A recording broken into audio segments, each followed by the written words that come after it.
Hey there, Internet. I finally got around to getting and being able to film the Legacy Standard Bible from Steadfast. This is the handy size in the Italian cowskin. I almost said goatskin. I'm so used to saying goatskin. It's the handy size and edge-lined, not paste down, edge-lined Italian cowskin. First, before I get into that, the book. It's available on Amazon and Paperback and ebook. The link will be in the description. It is a practical life application commentary on the greatest commandment. Love the Lord with all of your heart, soul, mind, and strength. And the commentary starts with the Shema, the hear, O Israel, and then it gets into the love. And so I go word by word in the Shema in this and use that really just as a guide to talk about the beauties of knowing Christ, how to know Christ, the beauty of the knowledge of who He is, and how all that is designed to just set the heart on fire, and what it looks like for the heart to be on fire and love Him with all of your heart, soul, mind, and strength. So that is in here. The book is called Hearing Love because it's a two-word summation of the Shema. Hearing Love. And so anyway, that's available on Amazon, Paperback, and ebook. As always, if you enjoy the music that plays under this video or any of my videos, it's all available at forloveoftheword.bandcamp.com. And then if my channel's been a blessing to you and you enjoy the work and the ministry of it, then you can support my family and I in full-time ministry over on my Patreon page.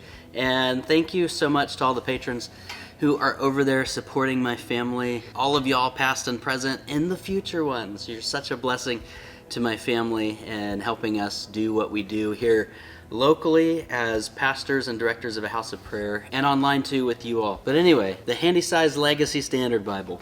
Now, as you're looking at this, know that these come in a variety, like a massive variety of cover options. I don't know what the paper and the cover's like in all of them. I only have what I have, and I went with the Italian Cowhide because I have the goatskin and the handy size Preacher's Bible, which is New American Standard 1995. And it's the same exact format as this, and so I love the format. I love everything about the handy size Preacher's Bible, and so I figured, well, give the Legacy Standard Bible a shot. And so they offer it even in the same exact color as my Preacher's Bible, but I kind of sat on it for a little bit because honestly, I'm not uber excited about another translation that's not the 95 New American Standard, or if someone happened to reprint the 77 New American Standard in a nice binding, wink wink, guys and gals at publishing places that build Bibles and stuff, wink, 77 New American Standard, and some of these modern typefaces, wink, lots of winks. But they probably already thought of that because they're way smarter than me. But anyway, so I sat on the fence for a while watching everyone get their Legacy Standard Bibles and didn't really have an opinion. Honestly, again, wasn't excited about a new translation. But I ended up ordering one anyway just because I wanted to check it out and I wanted to have it on the channel. So I'm like, well, I don't have Cowhide. I'll review the Cowhide on the channel. I got it in and I was immediately just blown away. Do I say that for every Bible? I was immediately blown away. Kapoosh. No, I don't. I don't say that. Here's the struggle. I only review Bibles that I want to review, and review Bibles that I like. And I don't like every cheap little offering of a Bible. I like it when the word of the Lord is honored by a good publisher and it actually stays together and you can use it without fear of it falling apart. And so most of the Bibles I have on this channel, I have them because I at least have some sort of interest.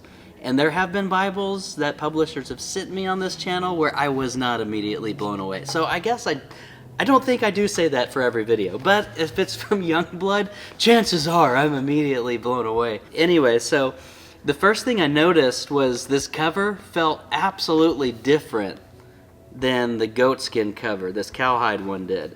I didn't know what to make of it. It was like velvet and goatskin made a baby, and out came this Italian Cowhide. And so there's no like velvety like texture, but there's a velvety feel. It's smooth, and you can see a little bit of grain and stuff. Man, I don't know how to describe it. Someone said tacky, but tacky to me also associates sticky. And so when it first came in, it was wrapped in the plastic. It didn't come in a box. It came with one of their little zipper pouches, the Bible armor. So this one was wrapped in plastic. I unwrapped it, and it was sealed and all in there. And so the cover honestly did feel a bit wet. But after giving it some time and actually using it, that wet feel has gone away. But it's still like this kind of, not sticky, so I don't know if tacky is the right word, but it just has this like velvety-esque feel to it. Now, my wife, Allie, she did not like the feel of this, but I really like it. This is instantly one of my favorite covers. It's up there just with all the best covers to me. And you save $1 or $2 by going with the Italian cowhide and not the goat skin. Same exact construction. It's still edge-lined. Same paper and everything. What I like about it, though, is for the darker cowhide, they changed the ribbon scheme. It's such a perfect contrast with my handy-sized Preacher's Bible, which I'll bring out in a second. But here you can see the spine. They've redesigned the spine for their new translation. So nice. I really liked the logo. They did so well with this. And man, this has been such a fun company to watch. Just kind of grow and refine things. Like when Skylar Bibles came out, just had so much fun. Like seeing their early editions and what they've turned into. And anyway, these guys are doing amazing. Again, they do have covers and different size Bibles out the wazoo, so you just got to go to their website. I'll put it in the description, and you can see exactly what you're getting into. You can get like a hardback for $40 if they're not sold out, because I think got this one right before things started getting sold out. I don't know if this one's still in stock. You might be able to get this one in stock. But I will say, if you don't like the wetness, just give it time, use it, and in a couple weeks it won't be wet anymore, even though it's still just a really cool, unique feeling cover. Suede-y? Is it suede? Suede-y, velvety thing? I don't know, but I really like the color of this one. It's a super duper, what was I trying to say? It's a super duper deep dark brown. And so you know I like brown Bibles, and so this is a unique color that I don't have on the shelf in any other edition.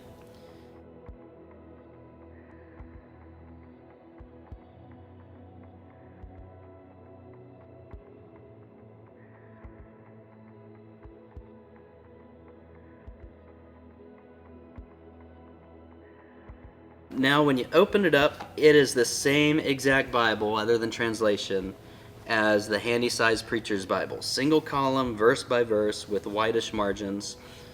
Now, I'm not going to get too much into like using the typeface and all that stuff. I'm just going to show it to you. If you want to see my thoughts more on the typeface and this format, then you can watch the 2 Preacher's Bibles that I did. I did one brand new review, and then I did one after I had preached from it for a few times. So I'll link those in the description for you as well if you want to dig in more to the typeface with me. But just a familiar typeface if you're familiar with the handy-sized Preacher's Bible. Now, disclaimer, when I got this and I started reading it, I was just immediately like, it had my heart. I'm like, what was I waiting for? This is an awesome translation, and I'll get to all that in a little bit. But my point here is, because it immediately grabbed my heart, within days it was already in the pulpit with me. So I've been using this, I've read with it, I've traveled with it already, and so it's a little bit less than pristine. It's not like I just got it out of the package. I've been using it for a month or so and really enjoying the stuff out of it.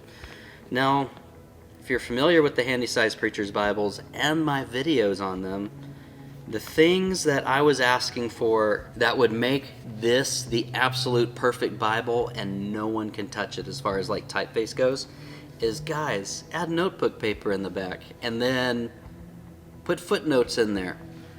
And so they did add notebook paper, and it's this like graph dot stuff, so you can kind of make your own lines or not make your own lines. My wife's familiar with this format with journaling. I've never used it before, but I'm just thrilled to have the writing space. Really, really happy for that. before I pulled the trigger on a LSB, I wanted to see if they actually did have an edition with footnotes, and I think I reached out to them on Instagram. I don't know if it was on a post or a private message. I've asked them a couple questions on Instagram, and they don't really respond to me. So I'm like, oh man, I really want an edition with footnotes. And this typeface, you could squeeze footnotes there in at the bottom, and I know it would affect some of the pages and stuff, but man, footnotes, especially with the new translation, would have been so amazing to have. But we got the notebook paper. Going forward, I would like the footnotes. Now, translation-wise, Dave, what do you think about the Legacy Standard Bible? I'm so glad you asked me. As I said at the beginning, I'm not too terribly excited about new translations coming out. Like, I'm good. I was good in the 95 New American Standard, and then using the 77 kind of as a companion to that one. And I'm still gonna use it because I got a lot of them, but gosh, I'm excited about the Legacy Standard Bible. So the 2020 update came out for the New American Standard, and honestly, I haven't been able to get into it. I don't know if it's the typefaces that are messing with me, just because I can't really like get into that typeface. So I do have a Strident coming on pre-order, and I'll see what it feels like, what the translation feels like. But for right now, reading it online or reading it in one of the editions that I have, I just haven't been able to get into the 2020. I don't use it much, except for I wonder how they updated this, and go look it up and like, oh, that's interesting. I still like the 95. Anyway, so if you don't know, the Legacy Standard Bible is a project that was done to pretty much preserve the 95 text through working with Lockman. So it's not like they're plagiarizing someone else's translation, but they got permission to work on a translation, the Legacy Standard Bible, that would preserve the 95 text long term to ensure like just the accuracy and the reliability and all that literal mumbo jumbo continued on in the future, and that we had a current copyrighted translation that would not fall by the wayside. Anyway, like I knew this, and I still wasn't like that excited about the translation. But then after reading it for a little bit, I'm like, wow, this really feels like the New American Standard. But the genius of it is, I'm such a footnote guy that oftentimes in my Bibles I have the footnotes highlighted, and when I'm preaching in a Bible that has footnotes that I've marked in, and the footnotes are part of that annotation. Here, it seems like they stuck some of that in there, so I'm reading in the text what I'm used to reading in the footnotes in the 95 New American Standard. And so this thing instantly feels like home, but without having to use the footnotes, if that makes sense. So I guess I'm less aggravated that footnotes aren't in here, even though, still, come on, like, give us the footnotes. I know the point of the Preacher's Bible is not to, clutter up the page and you just want the Word of God. To me, the footnotes are just an irreplaceable part of putting together a translation that you're going to expect people to use seriously.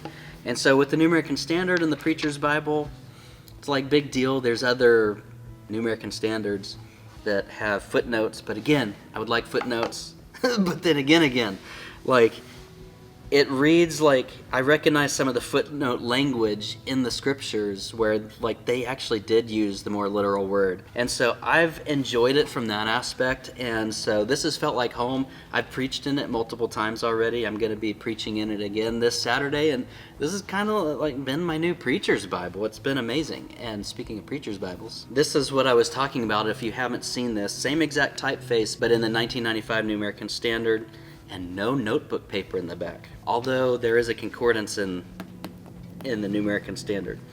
So I'm just bringing this out. You guys have seen the typeface. It's the same. They're the same. I'm just bringing this out to contrast the color and the covers, where you can see the goat skin has like this grainy, pixelated look, where the Italian Cowhide is a lot more smoother, though you can see grain and little burrs and stuff in there. But two different feeling Bibles as far as cover-wise, and then obviously a different spine design.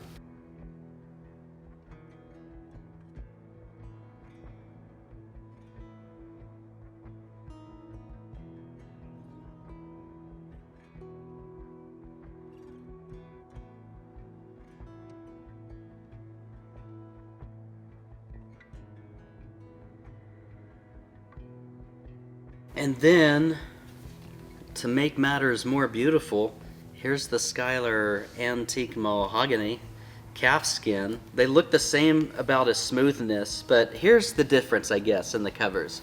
As you look at the Skylar calfskin and the goat skins and the leathers that we're used to in the Bible community, I just realized the exit sign back there is like this little red polka dot on the top of my head.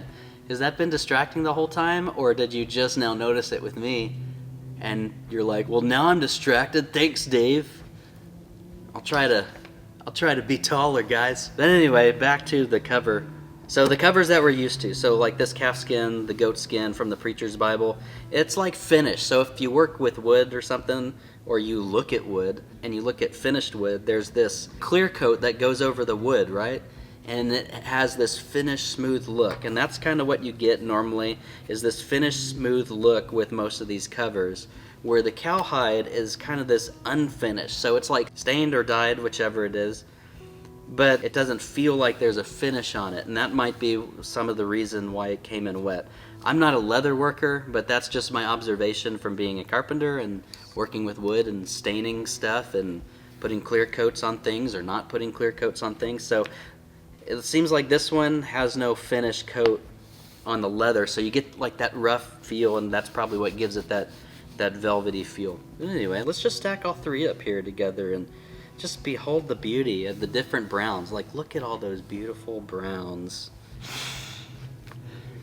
Oh, and as we close, I forgot to mention, it did smell amazing out of the box, this Italian cowhide. I think, though, I did suck the smell out of all of it, though, so that's a little bit of a bummer. It just smells like my hands now from using it, but it did smell really good at one point. I've been forgetting to make sure I mention the smell in my latest Bible reviews. Sorry about that. But this was probably the best smelling one I've gotten in a few years. If that matters to you, like it should, right? If you really care about Jesus, you should appreciate the smell of your Bible. It's in Proverbs somewhere, I think. All right, well, thank you guys so much for watching another Bible review with me. I suppose that's it. I'll link all the stuff I said I was going to link down in the description. So the Preacher's Bible review, if you want to look at the typeface. I don't know what that was. Go look at the typeface. On the other videos, my music, Patreon, the book on Amazon. Wow, that sounded like a rap song. Cool. Maybe I'll do a rap album. All right, yos. Peace out.